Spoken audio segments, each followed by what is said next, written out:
Viewers, हम पढ़ रहे हैं 10वीं गणित की प्रश्नावली 1.1 का प्रश्न नंबर दूसरा। और ये आपकी इस वर्ष की नई गणित है जो कि एमपी बोर्ड और एनसीईआरटी दोनों में ही समान रूप से लागू है। ठीक है, एमपी बोर्ड और एनसीईआरटी दोनों में ही यही गणित है। और जो आपकी पुरानी गणित थी उसमें से कुछ चैप्टर खत्म हो गए, उनको हटा दिया गया है। इसलिए इस गणित में जो प्रश्नावली 1.1 है उसके सवाल अलग है। तो प्रश्न नंबर दूसरा करेंगे। प्रश्न नंबर पहला हम कर चुके हैं। तो प्रश्न है, पूर्णांकों के निम्नलिखित युग्मों के एचसीएफ और एलसीएम ज्ञात कीजिए तथा इसकी जांच कीजिए कि दो संख्याओं का गुणनफल बराबर एचसीएफ गुणा एलसीएम है। तो यहाँ पर हमें एचसीएफ और एलसीएम सबसे पहले ज्ञात करना है और उसके बाद जांच करनी है कि दो संख्याओं का गुणनफल, तो ये दो संख्याएं हैं, इनका गुणनफल बराबर होगा एचसीएफ गुणा एलसीएम। तो हमें सबसे पहले तो इनका एचसीएफ और एलसीएम निकालना है और फिर हम जांच करेंगे। तो सबसे पहला जो सवाल इसमें दे रखा, पहला है 26 और 91। तो इसका हम एचसीएफ और एलसीएम निकाल लेते हैं। तो हम यहाँ लिखेंगे हल। पहला है 26 और 91। तो इसका एचसीएफ और एलसीएम निकालने के लिए हम इसके अभाज्य गुणनखंड निकाल लेंगे, जैसा कि हमने पिछले सवाल में भी निकाले थे। तो 26 और 91 के अभाज्य गुणनखंड निकाल लेंगे। तो सबसे पहले 26 का निकाल लेते हैं। इसमें किस संख्या का भाग जाएगा? छोटी संख्या से शुरू करेंगे तो 2 का भाग चला जाएगा। 2 से 2 एकम 2, 2 तिया 6, अब 13 आए हैं। तो 13 में 13 के अलावा और किसी संख्या का भाग नहीं जाता है। तो हम यहाँ लिख देंगे 13, 13 एकम 13। तो ये 26 के अभाज्य गुणनफल हो गए हैं। तो हम यहाँ लिख लेंगे 26 बराबर 2 गुणा 13। इसी प्रकार हम 91 के भी अभाज्य गुणनखंड निकाल लेंगे। तो 91 में हम किस संख्या का भाग लगा सकते हैं? क्योंकि इसके पीछे 1 है तो इसमें 2 का पूरा भाग नहीं जाएगा। तो हम 3 का लगा के देखेंगे तो 3 का भाग इसमें जाएगा नहीं। तो इन दोनों का योग होता है 9 और 1 10, और 10 3 के पहाड़े में नहीं आता। इसका मतलब इसमें 3 का पूरा भाग नहीं जाएगा। इसके बाद हम देखेंगे यहाँ पे पीछे 1 है, इसलिए इसमें आप 7 का भाग लगा के देखते हैं। तो 7 एकम 7 होगा, 8 9 2 बचेंगे और ऊपर से उतार जाएगा 1, तो 21 हो जाएगा। तो हाँ, 7 का भाग चला जाएगा क्योंकि 7 या 21 हो जाएंगे। तो 7 का भाग लगा देते हैं। तो 7 एकम 7, 2 बचे, ऊपर से उतार लिया 1, तो ये होगा 21। 7 तिया 21 होते तो 7 तिया 21 हो जाएंगे। यहाँ बचा है 13। अब 13 में 13 का ही भाग जाता तो 13 एकम 13 लिख दिया है। तो हमने 91 के भी अभाज्य गुणनखंड निकाल लिए। तो हम यहाँ लिख देंगे 91 बराबर 7 गुणा 13। अब हमें तो इसका एलसीएम और एचसीएफ निकालना है। तो हम यहाँ लिखाएंगे 26 और 91 का एलसीएम बराबर, तो एलसीएम वे संख्याएं होती है जो दोनों के ही अभाज्य गुणनखंड में आ रही है। जो संख्या दोनों में ही आएगी उसको हम कॉमन ले लेंगे और बाकी जितनी भी संख्या उन सबको हमें यहाँ लिखना होगा। जैसे इन दोनों के उदाहरण से हम देख लेंगे। 2 यहाँ पर है, ठीक है, 26 के अभाज्य गुणनखंड में 2 है, लेकिन यहाँ नहीं, तो हमें 2 लिखना ही है। तो हमने लिख दिया 2 गुणा। इसके बाद देखो छोटी संख्या में देखेंगे, यहाँ 7 है, ठीक है, इस ऊपर 7 नहीं तो 7 हमें लिखना ही है, तो ये 7 लिख दिया गुणा। अब यहाँ 13 है, 13 यहाँ पे भी, तो 2 बार 13 नहीं लिखेंगे, 13 यहाँ पे भी और 13 यहाँ पे भी है, तो एक ही बार 13 लिखा जाएगा। तो यहाँ हमने लिख दिया 13। अब इनका गुणा कर देंगे तो ये हो जाएगा 13 का पहाड़ा 7 बार बोलेंगे तो 13 7 91 और 91 दूना, ठीक है, 91 में 2 का गुणा हो जाएगा तो हो जाएगा 182। तो हम यहाँ लिख देंगे 182, ठीक है, एलसीएम निकल गया है। अब हम इसी का एचसीएफ निकालेंगे। तो हम यहाँ लिखेंगे 26 और 91 का एचसीएफ बराबर, तो एचसीएफ वो संख्या होती है जो दोनों में ही कॉमन होगी, उसके अलावा कोई संख्या हम यहाँ नहीं लिखेंगे। तो इन दोनों में ही कॉमन जो संख्या वो है 13 इसमें भी और 13 इसमें भी है, तो यह 13 ही इसका एचसीएफ होगा। तो एचसीएफ हो जाएगा 13, ठीक है। इसके बाद हम यहाँ पर हमें जांच करना है, तो हम यहाँ लिखेंगे जांच करने पर जांच करने की दो संख्याओं का गुणनफल बराबर है एचसीएफ गुणा एलसीएम। तो हम यहाँ लिखेंगे दो संख्याओं का गुणनफल बराबर HCF गुणा LCM। तो दो संख्याएं हमारे पास है 26 गुणा 91, क्योंकि गुणनफल निकालना तो इसका गुणा होगा, बराबर HCF हमने निकाल लिया है 13 गुणा LCM है 182। तो इनका गुणा कर देंगे। अब तो हमें गुणा करना है 26 में 91 का, तो हम यहाँ लिख देंगे 26 गुणा 91। और उसी प्रकार 13 में हमें 182 का गुणा करना है, तो हम यहाँ पे रफ में करके देख लेते हैं। 13 गुणा 182, ठीक है। तो यहाँ पे 1 का करेंगे तो यहाँ पे वही संख्या आ जाएगी, फिर यहाँ पे क्रॉस लग जाएगा। 9 का पहाड़ा 6 बार बोलेंगे अब, क्योंकि अब 9 का गुणा करेंगे तो 9 चंग 54 की 4, असल का 5, 9 दूनी 18, 19 20 21 22 23। तो यहाँ आ जाएगा 23 और यह संख्या हो जाएगी यहाँ पर 6, 4 और 2 6, 3 और 2, 2366, ठीक है। इसी प्रकार हम 13 में 182 का गुणा कर देंगे, तो 2 का करेंगे तो 2 तिया 6, 2 एकम 2, यहाँ क्रॉस लग जाएगा। अब 8 का करेंगे तो 8 तिया 24 की 4, असिल का 2, 8 एकम 8 और 2 10 हो जाएंगे। अब यहाँ पर हमें इस 1 का गुणा करना है, तो 1 का 3 में करेंगे तो 3, 1 का 1 में करेंगे तो 1। अब यहाँ पे जोड़ देंगे तो ये हो गए हैं 6, 4 और 2 6, यहाँ पे आ जाएगा 3 और 1 और 1 2। तो 2366 यहाँ पे भी है, 2366 यहाँ पे भी है। तो हम यहाँ लिख देते हैं 2366 यहाँ पर है, बराबर 2366। तो इस प्रकार हमने जांच कर ली है। और हम यहाँ लिख देंगे अतः दो संख्याओं का गुणनफल बराबर है HCF गुणा LCM, ठीक है, HCF गुणा LCM। और यही इसका आंसर होगा। यह जांच सही पाई गई है। के बाद जो अगला प्रश्न है इसी में वह 510 और 92, इनका हमें अभाज्य गुणनखंड से HCF और LCM निकालना है और फिर जांच करनी। तो इसको हम हल करेंगे। हल सबसे पहले 510 का करते हैं। तो 510 के सबसे पहले हम अभाज्य गुणनखंड निकाल लेंगे और इसमें सबसे पहले किस संख्या का भाग जाएगा, तो हम देखेंगे यहाँ 2 का भाग चला जाएगा क्योंकि पीछे 0 है। तो यहाँ हो जाएगा 2 दूनी 4, एक बचेगा, ऊपर से 1 उतारा, 11 हो गए, 2 पंजे 10, एक बचा, ऊपर से उतारा 0, 10 हो गए, तो 2 पंजे 10, ठीक है। अब आ गए यहाँ पर 255। तो इसमें हम 3 का भाग लगा के देखेंगे तो 5 और 5 10 और 2 12 होते हैं टोटल, और 3 के पहाड़े में 12 आते हैं, मतलब इसमें 3 का भाग चला जाएगा। तो 3 का भाग लगा के देखेंगे। 3 का पहाड़ा 8 बार बोलेंगे तो 3 8 24, एक बचा, ऊपर से 5 उतारे तो 15 हो गया, 3 पंजे 15, ठीक है। अब आ गए हैं यहाँ पे जो संख्या आ गई है 85 है। 8 और 5 13 होते हैं और 13 3 के पहाड़े में नहीं आता, मतलब इसमें 3 का भाग नहीं जाएगा। तो अब यहाँ पीछे 5 है, मतलब इसमें 5 का भाग चला जाएगा। तो 5 एकम 5, 6 7 8, 3 बचे, ऊपर से उतारे 5, 35 हो गए, 5 7 तो 35 हो जाएंगे। 17 आ गए हैं। अब 17 में केवल 17 का ही भाग जाता, तो 17 एकम 17। तो इस प्रकार से हमने इसके अभाज्य गुणनखंड निकाल लिए हैं। अब हम इसी प्रकार 92 के भी निकाल लेंगे। तो ये 92 के निकाल लेते हैं। सबसे पहले इसमें भाग देंगे हम 2 का, क्योंकि 2 का भाग चला जाएगा, पीछे 2 है इसलिए। तो 2 चौक 8, एक बचा, ऊपर से 2 उतारा तो 12 हो गए, 2 छंग 12 हो जाएंगे। अब फिर से 2 का भाग चला जाएगा, तो 2 दूनी 4 और 2 तिया 6 हो गए। अब 23 जो संख्या आ गई है एक अभाज्य संख्या और इसमें केवल 23 का ही भाग जाता, तो 23 एकम 23। तो अब हम इनके अभाज्य गुणनखंड लिख देंगे।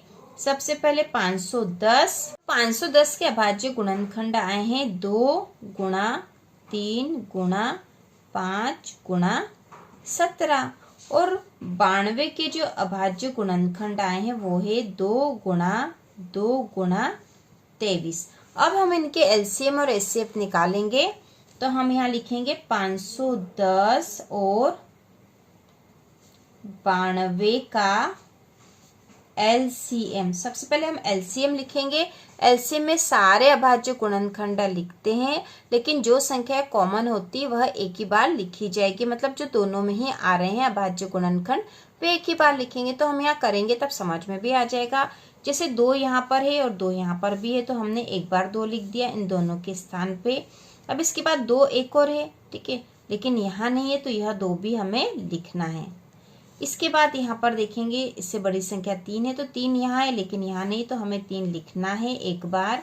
इसके बाद हम देखेंगे 5, तो 5 यहाँ लेकिन 5 यहाँ नहीं, लेकिन 5 हमें यहाँ लिखना ही पड़ेगा। उसके बाद 17, तो यहाँ 17 लिख देंगे और फिर आ जाएगा 23, ठीक है।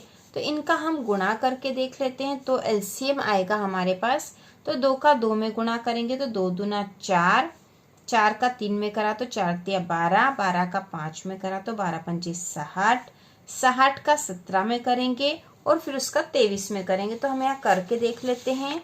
हमारे पास आए थे 60, इसका हमें 17 में गुणा करना है, तो 17 का पहाड़ा 0 बार बोलेंगे तो 0 ही आएगा। और 17 छंग 102 होते हैं, तो यहाँ हम लिख देंगे 102।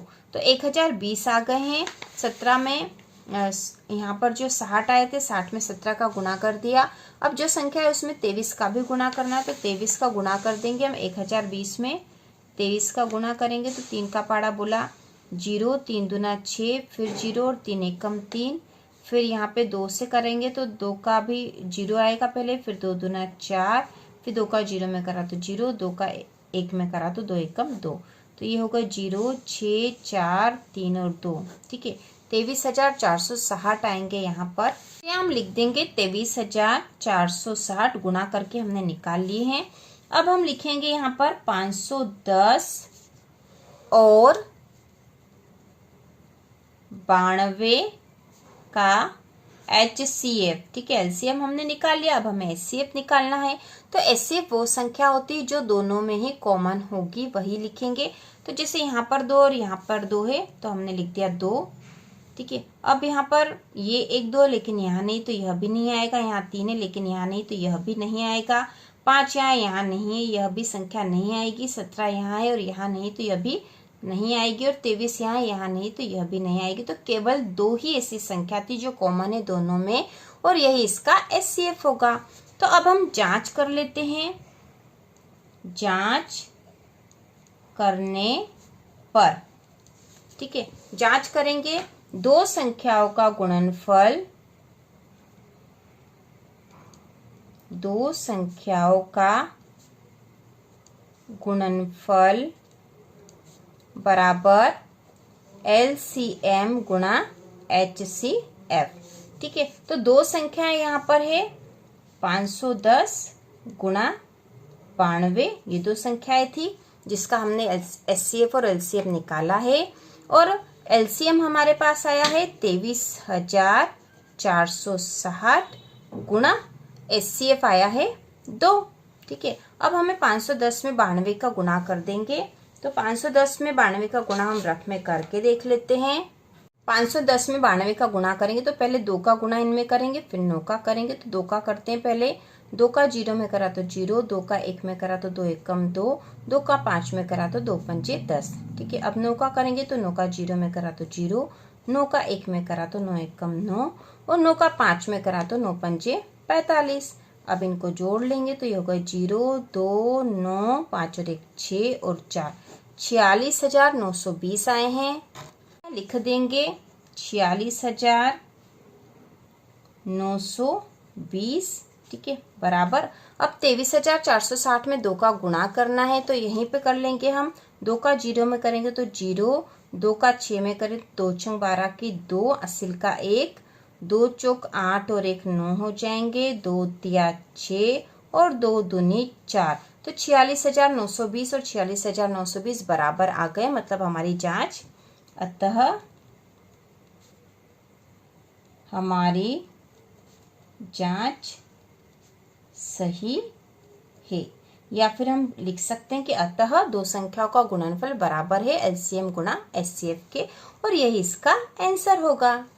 इसके बाद जो अगली संख्याएं हैं जिसका एचसीएफ और एलसीएम निकालना है वह है 336 और 54। तो इसको हल करेंगे। 336 और 54 का हम सबसे पहले अभाज्य गुणनखंड निकाल लेते हैं। तो 336 का निकालते हैं पहले। इसमें भाग चला जाएगा 2 का, तो 2 एकम 2, 1 बचा, 3 उतारा तो हो गए 13।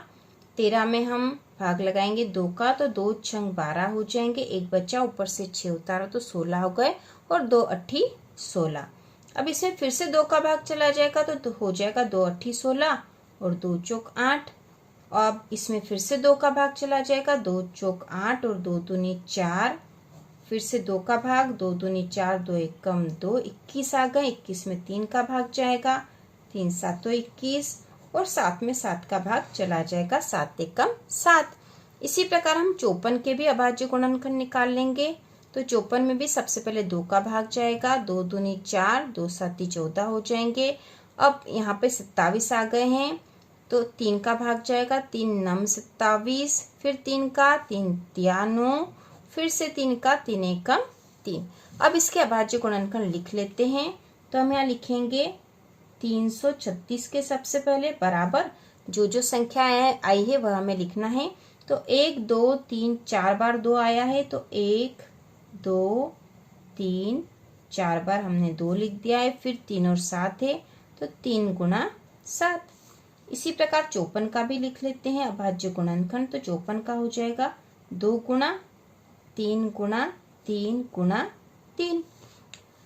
अब हम निकाल लेते हैं 336 और 54 का एलसीएम। ठीक है, एलसीएम निकालने के लिए सारी संख्याएं लिखते हैं, केवल जो कॉमन संख्या है जो दोनों में ही आ रही है वो एक ही बार लिखेंगे। जैसे 2 यहाँ पे भी और 2 यहाँ पे भी है तो हम 2 को एक ही बार लिखेंगे, तो हमने लिख दिया 2। ठीक है, इसके बाद फिर से 2 यहाँ पर है लेकिन यहाँ नहीं, तो यह 2 हमें लिखना है। इसके बाद यहाँ 2 है, यहाँ नहीं तो भी हमें 2 लिखना है। फिर 2 यहाँ है, यहाँ नहीं तो भी हमें 2 लिखना है।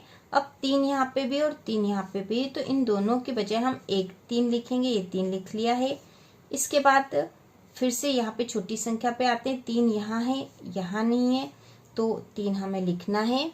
इसके बाद फिर 1 और 3 है, यहाँ नहीं है तो यह 3 भी हमें लिखना है। फिर इसके बाद देखो 7 यहाँ, ये 3 लिख लिया हमने। इसके बाद 7 यहाँ है और 7 यहाँ नहीं, तो 7 हमें लिखना है। ठीक है, केवल हमने ये जो 2 है इन दोनों के स्थान पर एक ही बार 2 लिखा था क्योंकि ये दोनों में कॉमन था। अब इनका गुणा कर देंगे तो बराबर 2 दूनी 4, 4 दूनी 8, 8 दूनी 16, 16 का 3 में गुणा करेंगे तो 16 48 हो जाएंगे। 48 का फिर हमें 3 में गुणा करना है, तो 48 का 3 में गुणा करेंगे तो 48 गुणा 3, 48 गुणा 3, 3 8 24 की 4, असिल का 2, 3 चौक 12, 13 14, 144 आएंगे। ठीक है, इस 3 का गुणा करा था। फिर 144 में हम 3 का फिर गुणा करेंगे। ठीक है, तो हम यहाँ 3 का गुणा कर देते हैं। 3 चौक 12 की 2, असिल का 1, 3 चौक 12 और 1 13 की 3, असिल का 1, 3 एकम 3 और 1 4, 432 है। इसमें अब 7 का गुणा करेंगे। 7 का 7 दूनी 14 की 4, असिल का 1, 7 या 21 और 1 22 की 2, असिल का 2, 7 चौक 28 29 30, 3024 आए हैं। ठीक है, तो यहाँ पर आ जाएगा 3024 इसका एलसीएम। इसके बाद हम इसका एचसीएफ निकालेंगे तो यहाँ हो जाएगा एचसीएफ बराबर। ठीक है, एचसीएफ के लिए जो दोनों में ही कॉमन होती वही संख्या आएगी। जैसे 2 यहाँ पे भी है, 2 यहाँ पे भी है, तो हमने लिख दिया 2। अब इसके अलावा और कोई संख्या है क्या? तो 3 इसमें भी और 3 इसमें भी। ठीक है, तो हमने इस 3 को भी लिख दिया। इसके अलावा कोई संख्या कॉमन नहीं है तो हम कुछ भी नहीं लिखेंगे। यहाँ पर 2 गुणा 3 मतलब 6 आ गया है एचसीएफ। अब हम इसकी जांच कर लेते हैं। जांच करने पर 2 संख्याओं का गुणनफल बराबर एलसीएम गुणा HCF होता है। ठीक है, तो दो संख्या यहाँ पर हमारे पास थी 336 गुणा 54 बराबर LCM हमने निकाला है 3024 गुणा HCF है 6। तो इन दोनों का गुणा कर लेंगे और इसमें इनका गुणा कर लेंगे। गुणा करने पर हमें प्राप्त होगा 18,144 बराबर 18,144। दोनों तरफ ही समान संख्या आ जाएगी यहाँ गुणा करने पर। तो यह सवाल जो हमने करा है आप कमेंट करके बता भी सकते हो कि इस तरह के गुणा हमें करने चाहिए। विस्तृत रूप से आपको करके बताएं या फिर आप आसानी से कर सकते हो। तो यहाँ पर यह हम लिख देंगे, अतः हमारी जांच सही है, और ये इसका आंसर होगा। इस प्रकार हमने प्रश्नावली 1.1 का प्रश्न नंबर दूसरा भी पूरा हल कर लिया है। तो इसी प्रकार के और वीडियो देखने के लिए कक्षा 10वीं की संपूर्ण तैयारी के लिए चैनल को सब्सक्राइब कीजिए।